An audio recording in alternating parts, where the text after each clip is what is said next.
আগে তো সব কাজ তুমি একা হাতে করতে, এখন নিজে কেন করো না তাহলে? তুই আমার ছেলে না আমার বাপ? আমার শাসন করিস?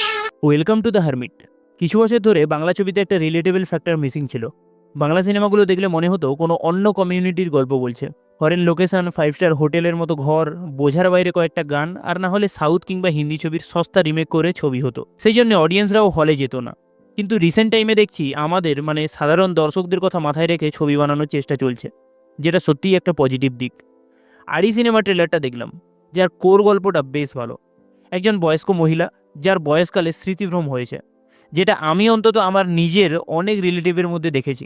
আর ট্রেলারের একটা পয়েন্টে একটা ডায়লগ আছে যেখানে বলে, রোজ সকালে উঠে এটা জানতে পারি যে আজ আমার চরিত্রটা ঠিক কি, কারণ কখনো আমি মায়ের জন্য তার স্বামী, আবার কখনো তার ছোট্ট আদরের ছেলে। আসলেই যাদের বয়সজনিত কারণে এরকম হয় তাদের এই প্রবলেমটা রিয়েল। একটা 2-2.5 ঘন্টার সিনেমাতে দুজনের মধ্যেকার সম্পর্কের সমীকরণ দেখানোটা কিন্তু বেশ চ্যালেঞ্জিং ব্যাপার। যদি গল্প আর অ্যাক্টিংটা ঠিকঠাক ব্লেন্ড করে তাহলে অডিয়েন্স ইমোশনাল আর এন্টারটেন হবে, কিন্তু যদি সেটা না হয় তাহলে অডিয়েন্স শুধুই বোর হবে। তাই এই বিষয়ে সিনেমা বানানোর আইডিয়াটাকে কুর্নিশ জানাতেই হয়। লাস্ট টাইমে প্রজাপতি বাম্পার হিট ছিল, যেখানে মিঠুন চক্রবর্তী তার নিজের অভিনয় দক্ষতা দিয়ে অডিয়েন্সের মনে দাগ কেটেছেন। মারবো এখানে, গুটি পড়বে পকেটে। হাঁটুর বয়সী ছেলেদের সঙ্গে ওইখানে বসে ক্যারাম খেলছো? নাতির বয়সী ছেলে থাকলে আমি খেলতাম না। সেটাও বাবা ছেলের সম্পর্কটাকে হাইলাইট করেছিল। এখানে মৌসুমী চ্যাটার্জিকে ক্যারেক্টারটার সঙ্গে বেশ মানাচ্ছে।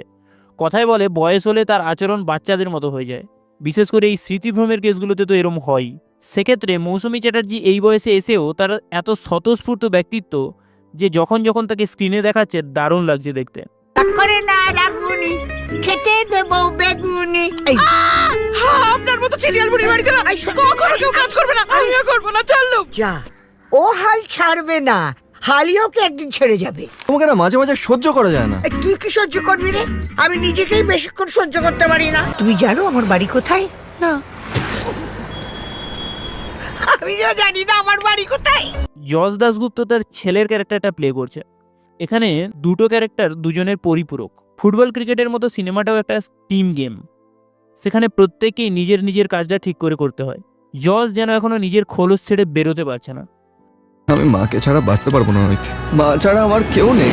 শুধু প্রচেষ্টা কিংবা তার আগের ছবির থেকে ভালো কি খারাপ সেটা নিয়ে আলোচনা করা যেতে পারে, কিন্তু বাংলা ছবির দর্শকদের আবেগের খাতিরে মৌসুমী চ্যাটার্জিকে সামনে রেখে দর্শকদের টানার চেষ্টা করা হচ্ছে বলে মনে হয় যশকে দেখে। মার ছেলের সম্পর্কে যে ইউনিভার্সাল অ্যাপ্রোচটা আছে সেটাকে ফাঁকা অভিনয় দিয়ে ফুটিয়ে তোলা যায় না। দুজনকে দুজনের চরিত্রে বাঁচতে হয়।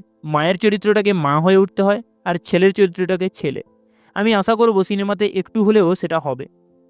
বাকি বিএমএস এর উন্মেষ দার ভিডিও আমি অনেকদিন ধরে দেখি। ট্রেলারের একটা শটে উন্মেষ দাকে দেখে বেশ ভালো লাগলো। সিনেমায় এখন পপুলার ইউটিউবারদের নেওয়া ট্রেন্ড চলছে, কিন্তু সাধারণত ইউজ করা হয় না তাদের ঠিক করে।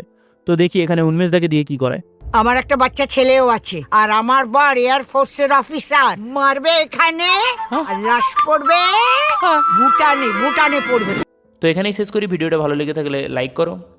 কোনো ডিটেলস যদি মিস করে যাই কিংবা কোনো মুভি সাজেস্ট করতে চাইলে প্লিজ কমেন্ট করে জানাও। আর এরকম সিনেমা রিলেটেড কন্টেন্ট পেতে চ্যানেলটা সাবস্ক্রাইব করে দাও। Thank you.